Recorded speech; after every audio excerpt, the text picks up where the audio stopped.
Mental Health Month, and today we're speaking with mental health leaders about one of the newer ways to help those who are dealing with those health issues. Leaders with the Behavioral Health Pavilion of the Two Virginias say telemedicine is something that they offer patients here in our region. It uses virtual means to talk with those who are dealing with any mental health issues without having that patient have to travel to do so.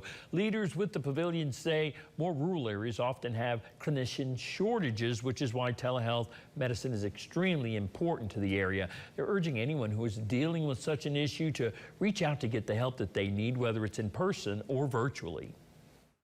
It's been shown in studies that the quality of care and the patient satisfaction is actually equal to inpatient services. So a lot of these telemedicine programs kind of stuck around after COVID, and it's actually growing more and more every day.